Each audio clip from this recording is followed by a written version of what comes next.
नमस्कार साथियों, मैं कृष्णा कुमार आप सभी का स्वागत करता हूं आपका अपना प्यारा सा यूट्यूब चैनल KVS क्लासेस। दोस्तों, इससे पिछले वीडियो में हमने आपको बाबर और हुमायूं के बारे में बता दिए थे।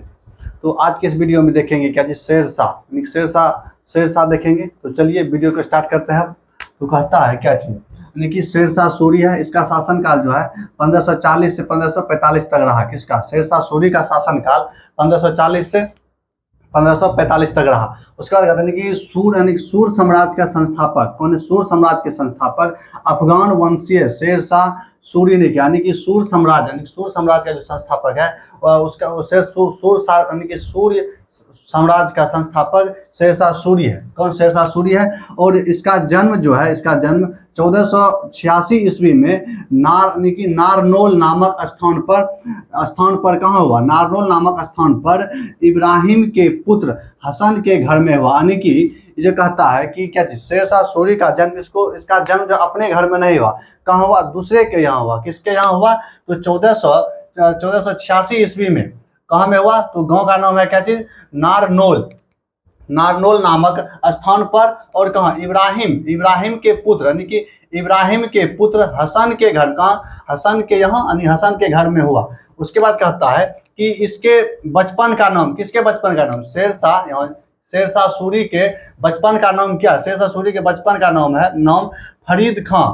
क्या चीज है? फरीद खां। और इसके पिता हसन खां जौनपुर के अंतर्गत सासाराम राज्य के कौन था? जमींदार थे। क्या चीज? जमींदार थे। यानी कि शेरशाह सूरी जो है, शेरशाह सूरी उसका जन्म 1486 ईस्वी में हुआ। किसके यहाँ हुआ? इब्राहिम के पुत्र हसन के घर में हुआ। उसके बाद कहता है कि उसके बचपन का नाम क्या? उसके बचपन का नाम है फरीद खां। और इसके पिता क्या? इसके पिता का नाम क्या? शेरशाह सूरी के पिता का नाम क्या? हसन खां। और हसन खां जो है जौनपुर के अंतर्गत सासाराम राज्य के जमींदार थे। किसका पिता?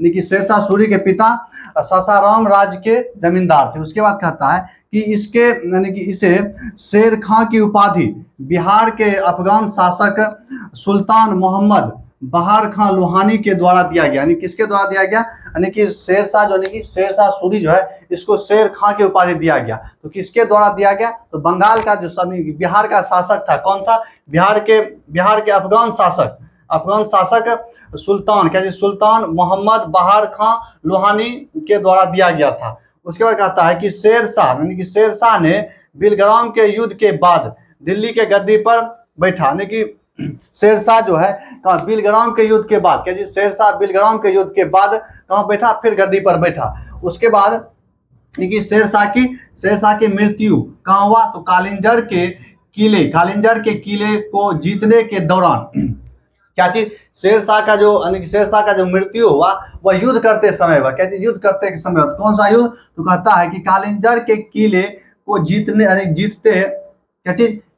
के दौरान 22 मई 1545 ईस्वी को हो गई। यानी कि 22 मई कब? 22 मई 1545 को। कब? 22 मई 1545 को शेरशाह की मृत्यु हुई। जन्म कब हुआ? इसका जन्म हुआ कब?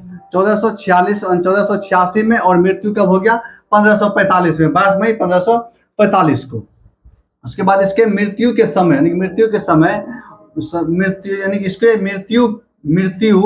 समय वह उक्का नामक अग्नि अस्त्र चला रहा था। यानी कि जब इसका जब मृत्यु हुआ तो युद्ध कर रहा था। कौन सा युद्ध हो रहा था? तो कालिंजर के किला वह जीतने के दौरान हुआ। तो उस युद्ध में क्या कर रहा था? युद्ध में क्या करता है? कोई ना कोई सब अस्त्र चलाता है।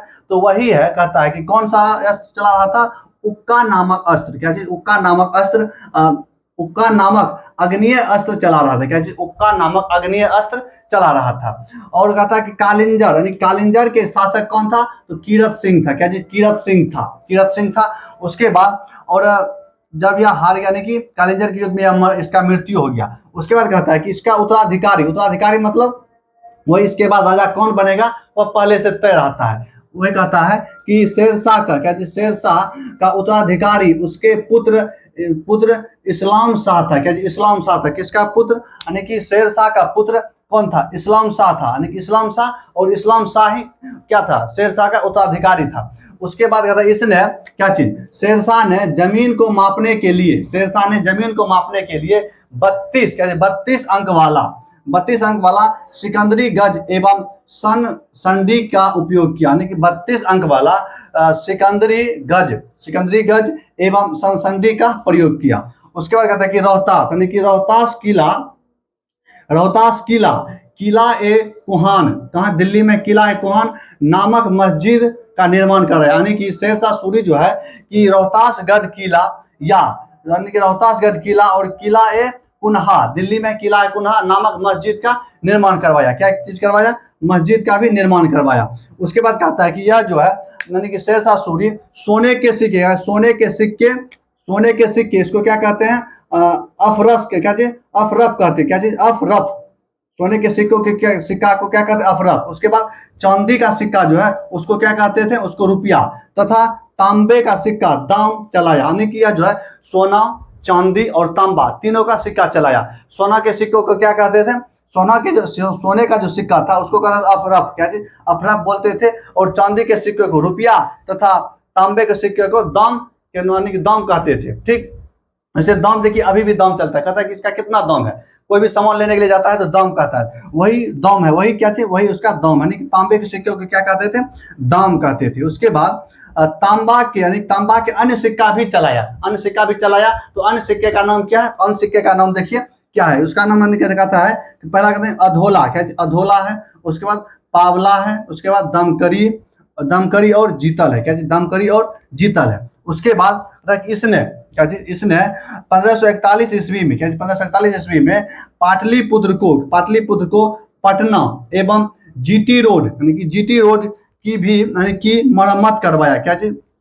इसने 1541 ईस्वी में पाटलिपुत्र को पटना कहा। उसके बाद जीटी रोड का भी मरम्मत करवाया तथा डाक प्रथा का भी प्रचलन शुरू किया।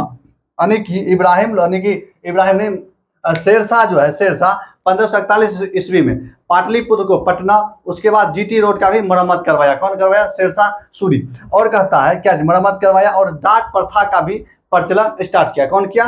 तो यही, यानी कि शेरशाह सूरी। तो इस वीडियो में शेरशाह सूरी के बारे में पूरा यानी कि कंप्लीट हो गया है। तो इससे अब अगले वीडियो में आपको अकबर के बारे में बताएंगे। इस वीडियो में इतना ही। जय हिंद, जय भारत।